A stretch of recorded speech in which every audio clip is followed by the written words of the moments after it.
اگر خلاصہ کرنا چاہیں نا شعبان المعظم کے اعمال کا تو 3 اعمال ہیں بنیادی طور پر جس کی بہت تاکید ہے. واجبات کے علاوہ 3 اعمال بار بار کثرت کے ساتھ تاکید ہے: روزہ رکھنا، استغفار کرنا اور صدقہ دینا. رسول اللہ صلی اللہ علیہ وآلہ وسلم فرماتے تھے کہ یہ میرا مہینہ ہے. حضور کا سبحان اللہ.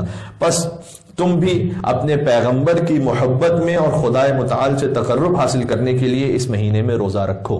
اس مہینے کے روزے کی خاص بار بار مختلف روایات میں یہ بات آئی ہے. اس کی خصوصیت یہ ہے کہ پیغمبر سے محبت کرتے ہوئے ان کی خاطر روزہ رکھو. جب جناب رسول خدا صلی اللہ علیہ وآلہ وسلم شعبان کا چاند دیکھتے تھے تو منادی کو امر فرماتے تھے کہ مدینے میں جا کر ندا کر دو کہ اے مدینہ کے رہنے والوں، جناب رسول اللہ صلی اللہ علیہ وآلہ وسلم کی طرف سے میں پیغام لے کر آیا ہوں. یہ پیغام آج گویا ہم آپ سب کے لیے کہ حضور فرماتے ہیں اے لوگوں خبردار، شعبان کا مہینہ میرا مہینہ ہے. اللہ اکبر. یعنی یہ حضور اس پر گویا فخر فرما رہے ہیں. مدینہ میں جا کر اعلان کیا کرتا تھا منادی کہ حضور نے یہ کہا ہے کہ شعبان کا مہینہ میرا مہینہ ہے، بس خدا تعالیٰ اس پر رحمت فرمائے جو میری مدد کرے اس مہینے میں. حضور کی مدد کون کر سکتا ہے؟ ہماری اور آپ کی حیثیت کیا ہے کہ ہم حضور کے مددگار بن سکیں؟ پوچھا جاتا ہے یا رسول اللہ آپ کی مدد کیسے ہوگی؟ فرمایا کہ جو اس مہینے میں روزہ رکھے وہ رسول اللہ صلی اللہ علیہ وآلہ وسلم کا مددگار ہے. سبحان اللہ. یہاں تک کہ جو شخص قتل حرام کا مرتکب ہوا ہو، یعنی نعوذ باللہ من ذالک کسی نے قتل کر دیا ہو، اتنا بڑا گناہ کبیرہ، اور پھر شعبان المعظم کا روزہ رکھے تو اسے بھی شعبان کا روزہ فائدہ پہنچائے گا. سبحان اللہ. یعنی اسے بھی امید رکھنی چاہیے کہ شاید وہ بخشا جائے گا. اس مہینے میں سب دعاؤں اور اذکار سے بہتر ہے کہ استغفار کی جائے. استغفر اللہ ربی واتوب الیہ. اور توبہ بھی حقیقی توبہ ہو، واقعی خدا کی طرف پلٹنے کا ارادہ ہو. اور خاص طور پر اگر حقوق الناس میں کوتاہی کی ہے تو استغفار بھی کیجیے اور حقوق الناس کو ادا کیجیے. کسی میراث غصب کر لی ہے، کسی کا کوئی حق غصب کر لیا ہے، قرضہ لے کر ادا نہیں کیا ہے، کسی کو ناراض کیا ہے، قطع رحم کر دیا ہے، استغفار بھی کیجیے، حقوق الناس کو بھی ادا کیجیے. بہت اہم ہے. پھر اس مہینے میں صدقہ دیں. اب روایت سن لیجیے گا، میں ختم کر رہا ہوں یہاں پر بات. اس مہینے میں صدقہ دیں اگرچہ کھجور کے آدھے دانے کی مقدار ہی کیوں نہ ہو. یہ بالکل بیئر منیمم بتایا گیا ہے. ماشاءاللہ جو ہمارے سننے والے تقریباً جہاں تک آواز جا رہی ہوگی مجھے اتنا تو اطمینان ہے کہ سب اس سے زیادہ صاحب حیثیت ہوں گے کہ کھجور کے آدھے دانے کے برابر وہ صدقہ دیں. اس سے بہتر ہی انشاءاللہ وہ دے پائیں گے. فرمایا کہ چاہے کھجور کے آدھے دانے کی مقدار کے برابر ہی کیوں نہ ہو تاکہ خداوند متعال اس کے بدن کو آتش جہنم سے حرام کر دے. سبحان اللہ. یعنی اگر کوئی اتنا بھی صدقہ دے دے، اس کی حیثیت اتنا ہی صدقہ دیا، اللہ سبحانہ وتعالی آتش جہنم کو حرام کر دے گا اس شخص کے جسم پر جس نے شعبان المعظم میں صدقہ دیا ہے. بہت اہم عمل ہے.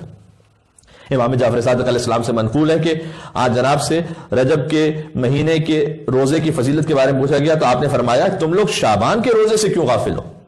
کیونکہ رجب کے بارے میں تو پھر بھی رمضان المبارک میں واجب ہے روزہ رکھنا. رجب المرجب میں دل خود بخود آمادہ ہوتا ہے روزے کی طرف. شعبان درمیان میں وہ روزوں کے حوالے سے اس میں کوتاہی ہو جاتی ہے. تو امام نے کہا کہ تم لوگ کیوں غافل ہو؟ راوی نے عرض کی کہ فرزند رسول شعبان کے مہینے میں ایک دن کی روزہ رکھنے کا کیا ثواب ہے؟ آپ نے فرمایا خدا کی قسم بہش واجب ہے اس پر. سبحان اللہ. پھر راوی نے عرض کی فرزند رسول اس مہینے میں سب سے بہتر عمل کون سا ہے؟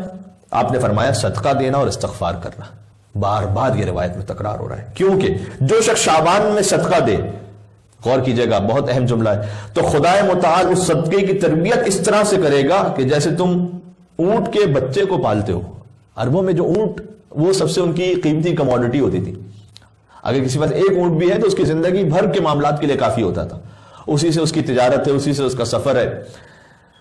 اگر وہ اونٹنی ہے تو اسی سے دودھ نکال کر اس کے بچوں کی پرورش ہے. تو گویا یہ کہ بہت اہم شے ہوتی تھی اونٹ ان کی زندگی میں. اللہ سبحانہ وتعالیٰ نے اونٹ کی مثالیں دی ہیں قرآن میں. افلا ينظرون الى الابل كيف خلقت والى السماء كيف رفعت. کیا خدا کی شان ہے. کیا تم نہیں دیکھتے کہ ہم نے اونٹ کو کیسے خلق کیا ہے، اور کیا تم نہیں دیکھتے کہ ہم نے آسمان کو کیسے بلند کیا ہے. ایک اونٹ کی مثال دی، ایک اوپر آسمانوں کی مثال دی. یعنی اللہ سبحانہ وتعالیٰ ہر قسم کے انسان کو مخاطب کرنا چاہتا ہے. اگر کوئی عرب قرآن کو پڑھ رہا ہے اس کے لیے اونٹ زیادہ ملموس مثال ہے. اگر کوئی سائنٹسٹ کوئی فلسفی نظام کائنات کے بارے میں غور کرنا چاہتا ہے کہ تم دیکھو آسمان کو ہم نے کیسے بلند کیا. تو اونٹ بہت اہم شے ہوتی تھی. امام نے فرمایا کہ اگر کوئی شعبان میں صدقہ دے تو اللہ اس کی ایسے تربیت کرے گا جیسے تم لوگ اونٹ کے بچے کی تربیت کرتے ہو، یہاں تک کہ وہ قیامت کے دن کتنا بڑا ہوگا. قیامت کے دن احد کے پہاڑ کے برابر جتنا ہو کر اس کے مالک کو واپس لوٹایا جائے گا.